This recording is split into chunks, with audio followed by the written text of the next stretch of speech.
What if we told you that most American families spend 57% more on groceries than millionaires, and that the biggest barrier to your wealth isn't your income, it's the money stories programmed into your brain before you could even walk?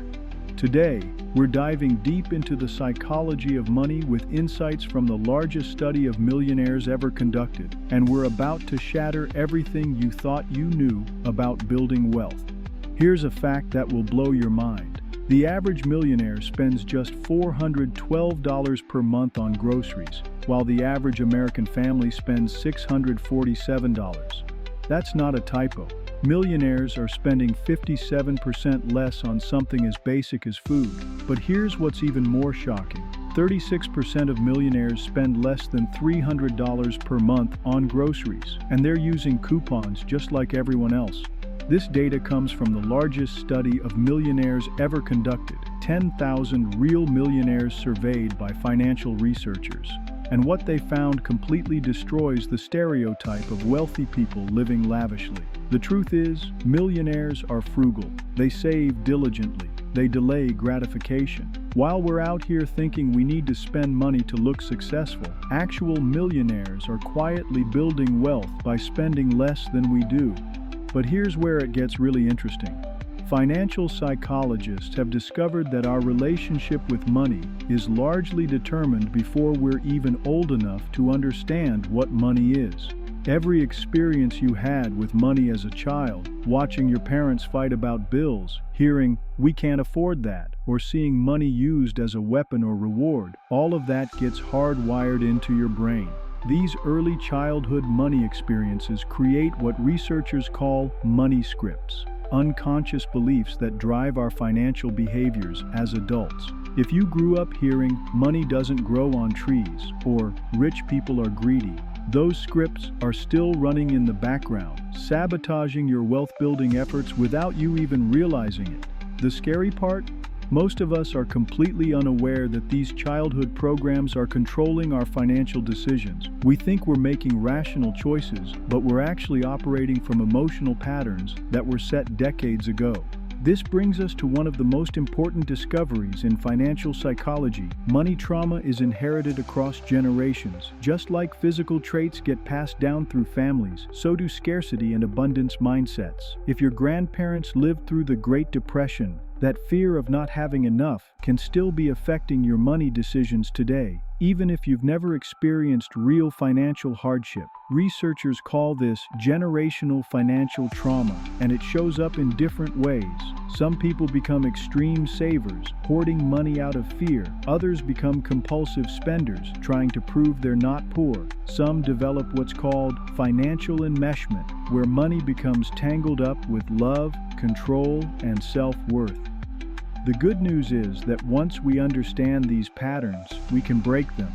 But it requires conscious effort and often uncomfortable conversations about money with our families. We have to be willing to examine our money stories and ask ourselves, is this belief serving me, or is it keeping me stuck?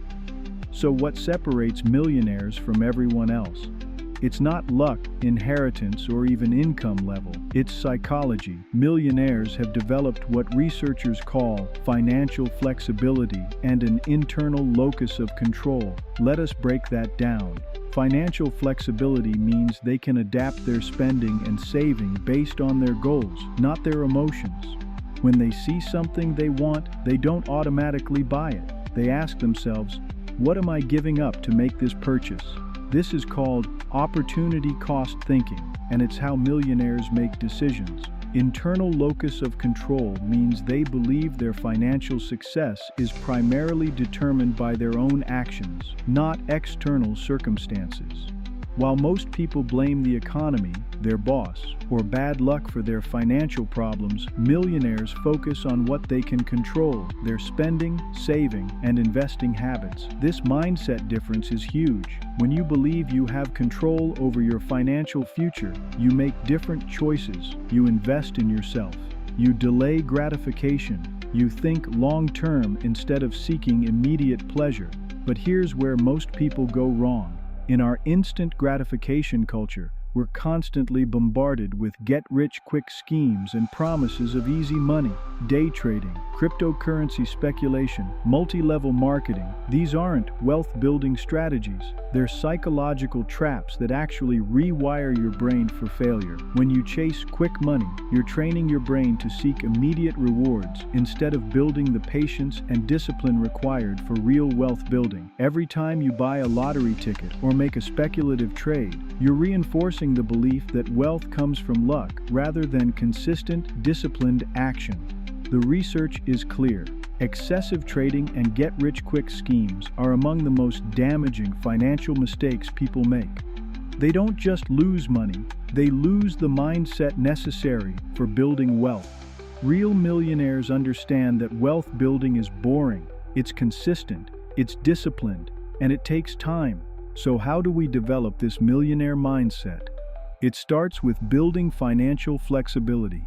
This means creating systems and habits that allow you to make decisions based on your long-term goals, not your immediate emotions.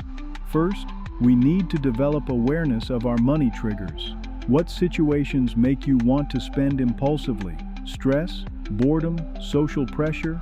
Once you identify your triggers, you can create strategies to respond differently. Second, we need to practice delayed gratification. This doesn't mean never buying anything you want. It means creating a pause between the desire and the purchase. Wait 24 hours before buying anything non-essential. Ask yourself, will this purchase move me closer to or further from my financial goals? Third, we need to focus on building assets instead of accumulating liabilities. Millionaires understand the difference between things that put money in their pocket and things that take money out of their pocket. They prioritize investments over consumption. One of the most powerful things we can do is break these generational cycles by having open, honest conversations about money with our children. Most families treat money like a taboo subject, but this silence perpetuates financial dysfunction. Children need to understand that money is a tool, not a measure of worth. They need to see healthy financial behaviors modeled in their homes. This means talking about budgeting, saving, and investing in age-appropriate ways. It means being honest about financial challenges without creating anxiety. When we teach children about delayed gratification, opportunity cost, and the difference between wants and needs, we're giving them psychological tools that will serve them for life. We're breaking the cycle of financial trauma and setting them up for financial success. Finally, we need to address one of the biggest wealth destroyers in our culture: social comparison and status anxiety. Social media has made this worse than ever. We're constantly seeing other people's highlight reels and feeling pressure to keep up. But here's what financial psychologists have discovered. The people who appear most successful are often the ones struggling the most financially. They're spending money they don't have to impress people they don't even like. This is the opposite of millionaire behavior. Real wealth is invisible. It's not the fancy car or designer clothes.